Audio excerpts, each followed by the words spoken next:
السلام علیکم ورحمۃ اللہ تعالی وبرکاتہ۔ نحمده ونصلي ونسلم على رسوله الكريم اما بعد فاعوذ بالله من الشيطان الرجيم بسم الله الرحمن الرحيم ان الله وملائكته يصلون على النبي يا ايها الذين امنوا صلوا عليه وسلموا تسليما اللهم صل على سيدنا ومولانا محمد معدن الجود والكرم وآله الكرام وابنه الكريم وبارك وسلم صلاة وسلاما عليك يا رسول الله صلی اللہ تعالی علیہ وسلم۔ عزیزان ملت اسلامیہ، سورہ فاتحہ کی تفسیر چل رہی ہے۔ اس میں سورہ فاتحہ کی 2 آیتوں کی تفسیر ہم نے سماعت کی۔ بسم اللہ الرحمن الرحیم، الحمدللہ رب العالمین، تمام تعریفیں اس اللہ کے لیے ہے جو سارے جہان کا رب ہے۔ الرحمن الرحیم، بہت مہربان رحمت والا ہے۔ اس کے بعد اللہ تبارک و تعالیٰ آگے ارشاد فرماتا ہے، مالک یوم الدین، روز جزا کا مالک ہے، جزا کے دن کا مالک ہے۔ جزا مطلب بدلہ۔ تو یہ جو دنیا ہے یہ دار الاعمال ہے، عمل کی جگہ ہے۔ یہاں پر انسان عمل کرتا ہے، اچھے عمل بھی کرتا ہے، برے عمل بھی کرتا ہے، لیکن یہ دنیا ختم ہو جائے گی تو قیامت کا دن، آخرت کا جو دن ہوگا وہ یوم جزا ہوگا۔ یعنی انسان نے جو بھی جیسے بھی اعمال کیے ہوں گے اچھے یا برے، اس کا بدلہ اسے قیامت میں ملے گا۔ وہ اس کو یوم جزا کہا جاتا ہے، یعنی بدلے کا دن، اچھے اور برے اعمال کا بدلہ اور ثواب یا عذاب ملنے کا دن۔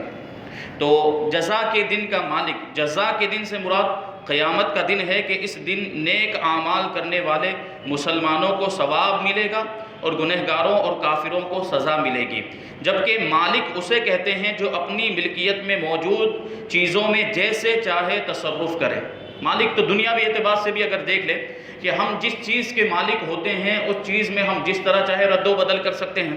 ہم اس چیز کو جس کے ہاتھ پر چاہے بیچ دیں، جتنی قیمت میں چاہے بیچ دیں، ہم چاہے تو اپنی ملکیت کی چیز کو توڑ دیں، ہمیں کوئی کہنے والا نہیں، کیونکہ ہم اس کے مالک ہیں۔ تو اسی طریقے سے اللہ تبارک و تعالیٰ بھی مالک ہے، سارے جہان کا مالک ہے، یوم جزا کا بھی مالک ہے۔ تو اللہ تبارک و تعالیٰ اپنی ملکیت میں جس طرح چاہے تصرف کرے۔ ہم جو ہیں انسان بھی اللہ تبارک و تعالیٰ کی ملکیت میں، ہم بھی اللہ کے مملوک ہیں، تو ہمارے اندر بھی اللہ تبارک و تعالیٰ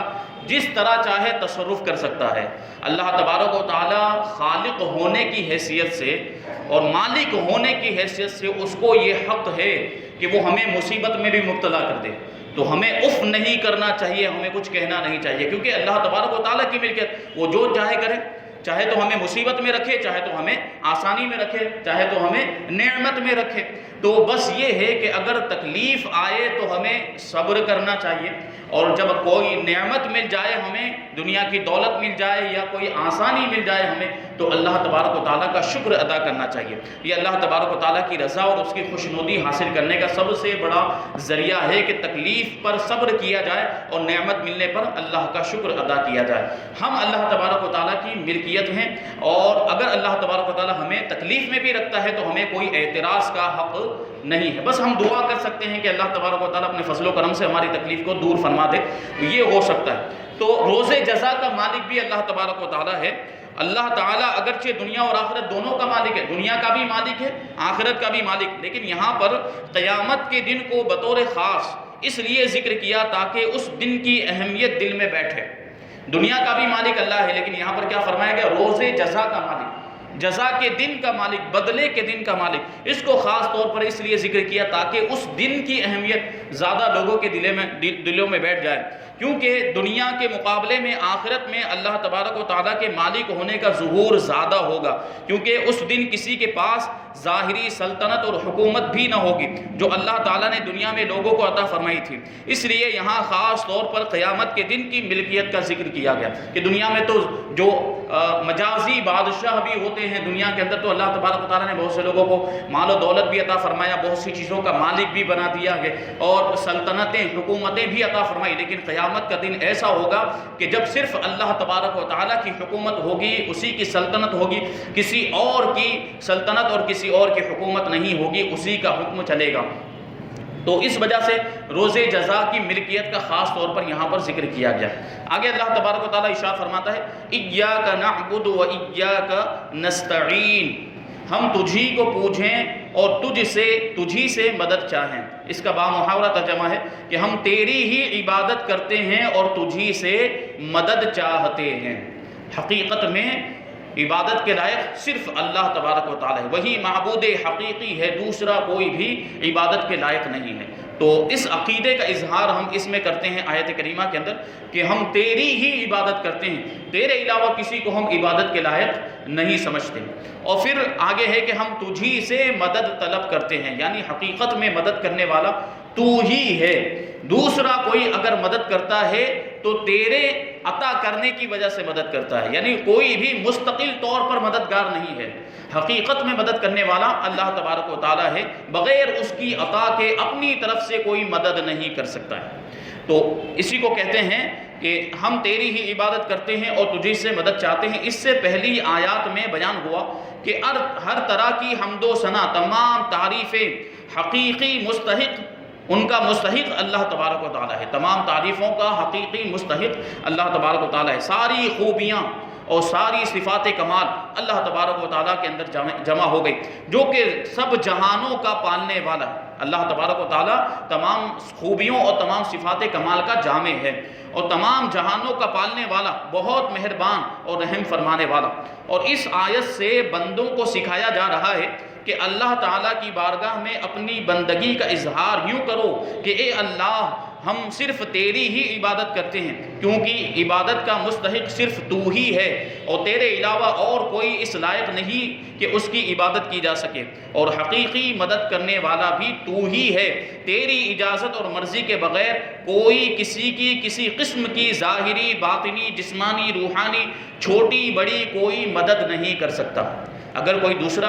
اگر کوئی مخلوق اگر کسی کی مدد کر بھی رہا ہے کوئی شخص، تو وہ اللہ تبارک و تعالیٰ کی عطا سے، اس کی اجازت سے، اس کی مرضی سے ہی مدد، جیسے اولیاء کرام مدد کرتے ہیں اور اللہ کے نیک بندے محبوبان بارگاہ الہی سے ہم مدد طلب کرتے ہیں، تو یہ مدد کرتے ہیں اس وجہ سے مدد کرتے ہیں کہ اللہ تبارک و تعالیٰ نے ان کو طاقت عطا فرمائی، اللہ کی عطا سے یہ مدد کرتے ہیں، اللہ نے ان کو اجازت دی ہے مدد کرنے کی، تو وہ مدد کرتے ہیں۔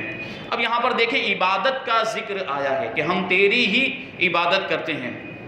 تو عبادت کا مفہوم بہت واضح ہے، سمجھنے کے لیے اتنا ہی کافی ہے کہ کسی کو عبادت کے لائق سمجھتے ہوئے اس کی کسی قسم کی تعظیم کرنا عبادت کہلاتا ہے۔ جیسے ہم اللہ کی تعظیم کرتے ہیں اور عبادت کے لائق سمجھتے ہوئے، جیسے ہم نماز پڑھتے ہیں تو نماز بھی ایک تعظیم کی صورت ہے، لیکن ہم اللہ کو عبادت کے لائق سمجھتے ہوئے نماز پڑھتے ہیں تو یہ نماز عبادت ہو گئی، اور اگر عبادت کے لائق نہ سمجھے تو وہ محض تعظیم ہوگی، عبادت نہیں کہلائے گی۔ جیسے نماز میں ہاتھ باندھ کر کھڑا ہونا عبادت ہے، لیکن یہی نماز کی طرح ہاتھ باندھ کر کھڑا ہونا استاد، پیر یا ماں باپ کے لیے ہو تو محض تعظیم ہے، عبادت نہیں۔ نماز میں بھی ہم ہاتھ باندھ کے کھڑے ہوتے ہیں، لیکن چونکہ ہم یہ سوچ کر، یہ نیت کر کے کھڑے ہوتے ہیں نماز میں کہ ہم اللہ تبارک و تعالیٰ کی عبادت کر رہے ہیں، اللہ اس لائق ہے کہ اس کی عبادت کی جائے، تو پھر یہ تعظیم عبادت میں شمار ہو جاتی ہے۔ لیکن اسی طریقے سے ہم ماں باپ کے سامنے بھی کبھی ادب کے ساتھ ہاتھ باندھ کر کھڑے ہوتے ہیں، پیر صاحب کے سامنے بھی ادب سے ہاتھ باندھ کر کھڑے ہوتے ہیں، استاذ کے سامنے بھی اسی طرح ہاتھ باندھے جاتے ہیں جس طرح نماز میں ہاتھ باندھے جاتے ہیں، یہ بھی تعظیم کا طریقہ۔ لیکن یہاں پر ہرگز یہ عقیدہ نہیں ہوتا کہ ہم ماں باپ کی، استاذ کی یا پیر صاحب کی عبادت کر رہے ہیں یا وہ عبادت کے لائق ہیں، یہ عقیدہ ہرگز نہیں ہوتا، بلکہ اس وجہ سے کہ وہ بڑے ہیں، ان کا مرتبہ بڑا ہے، اس لیے ہم ان کا ادب کرتے ہیں، ان کی تعظیم کرتے ہیں، تو یہ جو چیز ہوگی یہ پھر تعظیم ہوگی اور عبادت نہیں ہوگی۔ اور دونوں میں فرق وہی ہے جو ابھی بیان کیا گیا کہ کسی کو عبادت کے لائق سمجھتے ہوئے تعظیم کی جائے تو وہ چیز عبادت میں شمار ہوگی، وہ تعظیم عبادت میں شمار ہوگی، اور اگر اس عبادت کی بالکل بھی نیت نہیں ہے اور ایسے ہی تعظیم کی جائے تو یہ تعظیم عبادت میں شمار نہیں ہوگی۔ آیت ایاک نعبد سے چند باتیں معلوم ہوتی ہیں، اس کو بیان کرتے ہیں کہ آیت میں جمع کے صیغے ہیں، ایاک نعبد یعنی پلورل، بہو وچن کا استعمال کیا گیا۔ ایاک نعبد، ایاک اعبد نہیں کہا کہ میں تیری عبادت کرتا ہوں، کیونکہ پڑھنے والا تو کوئی ایک ہوگا نہیں، تلاوت کرنے والا اپنے اعتبار سے جب تلاوت کرتا ہے تو ایک ہی شخص تلاوت کرتا ہے، اور انفرادی طور پر الگ الگ لوگ جب اجتماع میں بھی لوگ پڑھتے ہیں تو سب اپنا اپنا پڑھ رہے ہوتے ہیں، کبھی کبھی ایسا ہوتا ہے کہ سب مل کر پڑھتے ہیں۔ تو یہاں پر ایاک اعبد نہیں کہا گیا کہ میں تیری عبادت کرتا ہوں، بلکہ کیا کہا گیا؟ ایاک نعبد، ہم تیری عبادت کرتے ہیں۔ تو اس سے معلوم ہوا کہ نماز جماعت کے ساتھ ادا کرنی چاہیے۔ ہم تیری عبادت کرنا یہ کب صادق آئے گا؟ جب سب مل کر عبادت کریں گے، تو تب کہا جائے گا نا کہ ہم تیری عبادت کرتے ہیں۔ اور دوسروں کو بھی عبادت کرنے میں شریک کرنے کا فائدہ یہ ہے کہ گناہ گاروں کی عبادتیں اللہ تعالیٰ کی بارگاہ میں محبوب اور مقبول بندوں کی عبادتوں کے ساتھ جمع ہو کر قبولیت کا درجہ پا لیتی ہیں۔ جو اللہ کے نیک بندے ہوتے ہیں، محبوب بندے ہوتے ہیں، وہ جب عبادت کرتے ہیں تو یقیناً ان کے مرتبے کی وجہ سے ان کی عبادتیں مقبول ہوتی، اللہ کی بارگاہ میں قبول کی جاتی۔ لیکن گناہ گاروں کی عبادتیں جو ہوتی ہے وہ خشوع و خضوع سے خالی ہوتی ہیں اور خلوص کے ساتھ انسان نہیں پڑھتا ہے، کبھی ایسے ہی پڑھ لیتا ہے۔ لیکن جب جماعت کے ساتھ نماز پڑھی جائے اور اس میں اللہ کے نیک بندے بھی ہوں، جماعت میں اللہ کے محبوب بندے بھی ہوں، تو ان کی عبادت جب قبول کی جاتی ہے تو ان کے ساتھ ساتھ جن لوگوں نے نماز پڑھی ہوگی، عبادت کی ہوگی، ان کی عبادت بھی قبول کر لی جاتی ہے ان محبوب بندوں کی عبادت کے صدقے میں۔ اور یہ بھی کہا جاتا ہے کہ جہاں 40 مومن جمع ہوتے ہیں ان میں ایک اللہ کا ولی ہوتا ہے، تو اللہ کا ولی ہوگا، وہ عبادت کرے گا تو اس کی تو عبادت قبول ہونی ہے کیونکہ وہ اللہ کا محبوب بندہ ہے، اور اس کے صدقے میں ہماری عبادت بھی انشاءاللہ تبارک و تعالیٰ قبول ہو جائے گی۔ اسی وجہ سے جماعت کے ساتھ نماز پڑھنے کو بہت زیادہ پسند کیا گیا، بلکہ اس کو واجب قرار دیا گیا کہ جماعت کے ساتھ نماز پڑھنا واجب ہے۔ نیز یہ بھی معلوم ہوا کہ اللہ تعالیٰ کی بارگاہ میں اپنی حاجت عرض کرنے سے پہلے اپنی بندگی کا اظہار کرنا چاہیے، اپنی عاجزی کا اظہار کرنا چاہیے اللہ تبارک و تعالیٰ کی بارگاہ میں کہ ہم تیرے بندے ہیں، تیری ہی عبادت کرتے ہیں، اور تیرا فضل و کرم نہ ہو تو ہم کچھ بھی نہیں ہے۔ عاجزی کا اظہار کریں، اس کے بعد دعا کریں تو اللہ تبارک و تعالیٰ ایسی دعا کو زیادہ قبول فرماتا ہے۔ امام عبداللہ ابن احمد نصفی رحمۃ اللہ تعالیٰ علیہ فرماتے ہیں کہ عبادت کو مدد طلب کرنے سے پہلے ذکر کیا گیا کیونکہ حاجت طلب کرنے سے پہلے اللہ تعالیٰ کی بارگاہ میں وسیلہ پیش کرنا قبولیت کے زیادہ قریب ہے۔ کیا مطلب ہوا؟ آگے ہے ایاک نستعین کہ ہم تجھی سے مدد طلب کرتے ہیں، اور اس سے پہلے ذکر کیا ایاک نعبد کہ ہم تیری ہی عبادت کرتے ہیں، یعنی عبادت کو وسیلے کے طور پر پیش کیا کہ ہم تیرے ہی بندے ہیں، تیری ہی عبادت کرتے ہیں اور تجھی سے مدد طلب کرتے ہیں۔ تو مدد طلب کرنے سے پہلے گویا کہ اعمال کو وسیلہ بنا کر اللہ کی بارگاہ میں پیش کیا، اور یہ طریقہ خود اللہ تبارک و تعالیٰ نے ہمیں قرآن مجید کے اندر سکھایا دعا کرنے کا۔ پہلے اعمال کو وسیلہ بنایا ہے، پھر دعا کی ہے کہ ہم تجھی سے مدد طلب کرتے ہیں، پھر آگے اور دعائیں ہیں اہدنا الصراط المستقیم وغیرہ۔ تو یہاں پر وسیلے کا ذکر ہے، اس کو بیان کرتے ہیں کہ ہر مسلمان کو چاہیے کہ وہ اللہ تعالیٰ کی بارگاہ میں کسی کا وسیلہ پیش کر کے اپنی حاجتوں کے لیے دعا کیا کرے تاکہ اس وسیلے کے صدقے میں دعا جلد مقبول ہو جائے۔ اور اللہ تبارک و تعالیٰ کی بارگاہ میں وسیلہ پیش کرنا قرآن و حدیث سے ثابت ہے، بلکہ اللہ تبارک و تعالیٰ کو وسیلہ بہت محبوب اور پسندیدہ ہے۔ چنانچہ وسیلے کے بارے میں اللہ تبارک و تعالیٰ ارشاد فرماتا ہے یا ایھا الذین آمنوا اتقوا اللہ وابتغوا الیہ الوسیلہ، اے ایمان والو اللہ سے ڈرو اور اس کی طرف وسیلہ ڈھونڈو۔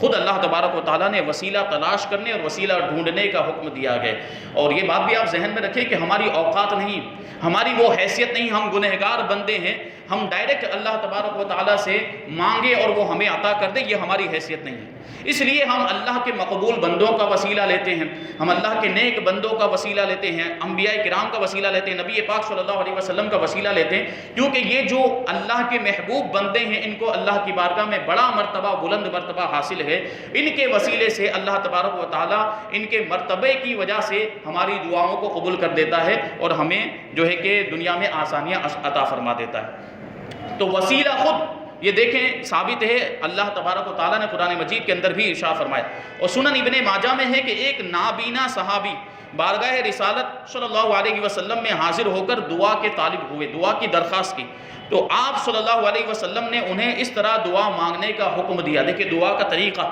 نبی پاک صلی اللہ علیہ وسلم نے خود ان کو سکھایا اور فرمایا اللہم انی، یعنی اس طریقے سے دعا کرو، حضور نے فرمایا کہ اس طریقے سے دعا کرو، اللہم انی اسألک واتوجہ الیک بمحمد النبی رحمتی یا محمد انی قد توجہت بک الی ربی فی حاجتی ہذہ لتقضی اللہم فشفعہ فی۔ اے اللہ عز و جل میں تجھ سے سوال کرتا ہوں اور تیری طرف نبی رحمت حضرت محمد صلی اللہ علیہ وسلم کے ساتھ متوجہ ہوتا ہوں۔ اے محمد صلی اللہ علیہ وسلم میں نے آپ صلی اللہ علیہ وسلم کے وسیلے سے اپنے رب کی طرف اپنی حاجت میں توجہ کی تاکہ میری حاجت پوری کر دی جائے۔ اے اللہ پس تو میرے لیے حضور صلی اللہ علیہ وسلم کی شفاعت کو قبول فرما۔ وہ اس میں خود وسیلے کی تعلیم دی گئی۔ نبی پاک صلی اللہ علیہ وسلم نے خود ارشاد فرمایا کہ میرے وسیلے سے دعا کرو تو تمہاری دعا جلدی قبول ہوگی۔ اعلیٰ حضرت امام احمد رضا خان فاضل بریلوی رضی اللہ تعالیٰ عنہ فرماتے ہیں، علماء نے لکھا ہے، علماء فرماتے ہیں کہ حضور اقدس صلی اللہ علیہ وسلم کو نام لے کر ندا کرنی حرام ہے، یعنی یا محمد کہہ کر نہیں پکارنا چاہیے، یا رسول اللہ، یا نبی اللہ، یا حبیب اللہ، اس طرح کے کلمات کہہ کر حضور صلی اللہ علیہ وسلم کو پکارنا چاہیے، یا محمد کہہ کر نہیں پکارنا چاہیے۔ اور یہ بات واقعی محل انصاف ہے، جسے اس کا مالک و مولا تبارک و تعالیٰ نام لے کر نہ پکارے تو غلام کی کیا مجال ہے کہ وہ راہ ادب سے تجاوز کر۔ اللہ تبارک و تعالیٰ نے قرآن مجید کے اندر کہیں بھی نبی پاک صلی اللہ علیہ وسلم کو یا محمد کہہ کر نہیں پکارا، کہیں یا ایھا المدثر کہہ کر پکارا ہے، کہیں یا ایھا المزمل کہہ کر پکارا ہے، کہیں یا ایھا النبی کہہ کر پکارا ہے، لیکن کہیں بھی یا محمد کہہ کر نہیں پکارا۔ تو جو اللہ تبارک و تعالیٰ جو حضور پاک کا خالق و مالک ہے، اس نے جب نبی صلی اللہ علیہ وسلم کو نام سے نہیں پکارا تو ہم تو غلام ہیں، ہماری تو کوئی حیثیت نہیں، ہماری کیا مجال ہے کہ ہم نبی پاک کو نام لے کر پکاریں۔ تو ادب کا تقاضا یہ ہے، تعظیم حقیقت میں یہ ہے کہ نبی پاک صلی اللہ علیہ وسلم کا نام لے کر نہ پکارا جائے۔ جیسے ہم دیکھتے ہیں کہ جو اپنے ماں باپ کو نام لے کر پکارے جو اولاد، تو اس کو بے ادب سمجھا جاتا ہے، ماں باپ کو نام لے کر نہیں پکارا جاتا۔ اسی طریقے سے اگر کوئی پیر صاحب کو ان کا نام لے کر پکارے تو اسے بھی گستاخ کہا جائے گا، اسے بھی بے ادب کہا جائے گا۔ تو پیر صاحب کا کبھی کوئی نام نہیں لیتا، حضرت، حضور، اس طرح کے الفاظ ہوتے ہیں جو پیر صاحب کے لیے کہے جاتے ہیں۔ اسی طرح استاذ کا بھی ادب کرتا ہے آدمی تو ان کا نام نہیں لیتا۔ تو یہ تو دنیاوی عہدے دار ہیں اور دنیاوی اعتبار سے جن کو مقام و مرتبے ملے، بلند مرتبہ ملا ہے، تو ان کی تعظیم کا یہ معاملہ ہے کہ ہم ان کا نام نہیں لیتے۔ تو نبی پاک صلی اللہ علیہ وسلم سے بڑا مرتبہ تو کائنات میں کسی کا ہے ہی نہیں، تو ان کی کیسی تعظیم ہونی چاہیے اور ان کا کیسا ادب ہونا چاہیے۔ تو نبی پاک صلی اللہ علیہ وسلم کو نام لے کر نہیں پکارنا چاہیے، یعنی یا محمد نہیں کہنا چاہیے بلکہ یا رسول اللہ، یا حبیب اللہ، یا نبی اللہ وغیرہ، یہ القاب کے ساتھ نبی پاک صلی اللہ علیہ وسلم کو پکارنا چاہیے، یاد کرنا چاہیے۔ اور کہیں لکھنے کی بھی ضرورت پیش آ جائے تو وہاں پر بھی اسی طریقے سے لکھنا چاہیے، جیسے بہت سی جگہوں پر ایک جگہ پر یا اللہ لکھا جاتا ہے تو دوسری جگہ پہ یا محمد لکھ دیا جاتا ہے، تو ایسا نہیں ہونا چاہیے۔ جیسے مسجدوں میں محراب کے اوپر بھی لکھا جاتا ہے تو ایک طرف یا اللہ لکھا ہو تو دوسری طرف یا رسول اللہ ہونا چاہیے، اور یہ اہل سنت و جماعت کی پہچان بھی ہے۔ تو بلکہ امام زین الدین مرادی وغیرہ محققین نے فرمایا کہ اگر یہ لفظ کسی دعا میں وارد ہو جو نبی کریم صلی اللہ علیہ وسلم نے تعلیم فرمائی ہو، جیسے دعائے یا محمد انی توجہت بک الی ربی، یہ جو ابھی دعا نبی پاک صلی اللہ علیہ وسلم نے نابینا صحابی کو جو تعلیم فرمائی تھی اس میں یا محمد کا لفظ آیا ہے، تو اگر کسی دعا کے اندر جو حدیث میں آئی اس میں یا محمد کا لفظ آ جائے تو اس جگہ یا رسول اللہ یا نبی اللہ کہنا چاہیے، یعنی یا محمد کی جگہ پہ ہمیں یا رسول اللہ یا نبی اللہ کہنا چاہیے۔ حالانکہ الفاظ دعا میں حتی الوصف تغییر نہیں کی جاتی، جو دعائیں حدیث کے اندر آ گئی، جو دعائیں قرآن مجید کے اندر آ گئی، ان میں تبدیلی نہیں کرنی چاہیے، لیکن حکم یہاں پر یہ ہے کہ اگر یا محمد آ جائے تو اس کو پھر بدل دینا چاہیے، اس کو یا رسول اللہ کر دینا چاہیے یا پھر یا نبی اللہ کر دینا چاہیے۔ یہ مسئلہ بہت اہم ہے جس سے اکثر اہل زمانہ غافل ہیں اور غفلت میں مبتلا ہے، یہ واجب الحفظ ہے، اس کو ضرور یاد کرنا چاہیے، ذہن میں رکھنا چاہیے کہ نبی پاک صلی اللہ علیہ وسلم کا نام لے کر نہ پکاریں۔ پھر اللہ تبارک و تعالیٰ نے بھی قرآن مجید کے اندر ارشاد فرمایا کہ لا تجعلوا دعاء الرسول بینکم کدعاء بعضکم بعضا، کہ نبی پاک صلی اللہ علیہ وسلم کے پکارنے کو آپس میں ایک دوسرے کو پکارنے کی طرح نہ بناؤ، یعنی جس طریقے سے تم ایک دوسرے کو نام لے کر پکارا کرتے ہو اس طریقے سے رسول پاک صلی اللہ علیہ وسلم کو پکارا مت کرو، یعنی نام لے کر مت پکارو۔ ایک مرتبہ اس طرح کا واقعہ پیش آیا کرتے، نبی کریم صلی اللہ علیہ وسلم بازار سے گزر رہے تھے تو کسی نے محمد کہہ کر پکارا، حالانکہ محمد کسی اور کا نام تھا، کسی اور کو پکارا تھا، تو نبی پاک صلی اللہ علیہ وسلم نے مڑ کر دیکھا تو اس شخص نے کہا کہ میں نے آپ کو نہیں بلایا، میں نے تو اس دوسرے محمد کو بلایا جس کا بھی نام محمد تھا۔ تو اس کی وجہ سے نبی پاک صلی اللہ علیہ وسلم کو تھوڑا سا احساس ہوا کہ یہ چیز نہیں ہونی چاہیے، تو یہ آیت کریمہ نازل ہو گئی کہ لا تجعلوا دعاء الرسول بینکم کدعاء بعضکم بعضا، کہ آپس میں جس طرح تم ایک دوسرے کو پکارا کرتے ہو اس طریقے سے نبی کو مت پکارو، بلکہ یا رسول اللہ کہہ کر پکارو، یا نبی اللہ کہہ کر پکارو، یا حبیب اللہ کہہ کر پکارو۔ پکارو۔ اللہ تبارک و تعالی ہم سب کو جو کچھ بھی بیان ہوا اس پر عمل کرنے کی توفیق عطا فرمائے۔ نبی پاک صلی اللہ علیہ وسلم کی محبت ہمارے سینوں میں کوٹ کوٹ کر بھر دے، ہمیں بھی عاشق رسول بنائے، ہماری آنے والی نسلوں کو بھی عاشق رسول بنائے۔ نبی پاک صلی اللہ علیہ وسلم کی تعظیم جیسی کرنی چاہیے ویسی کرنے کی توفیق عطا فرمائے، اور حضور پاک صلی اللہ علیہ وسلم اور تمام انبیاء کرام کی ادنا سی توہین اور گستاخی سے بھی ہمیں محفوظ رکھے۔ وما علینا الا البلاغ۔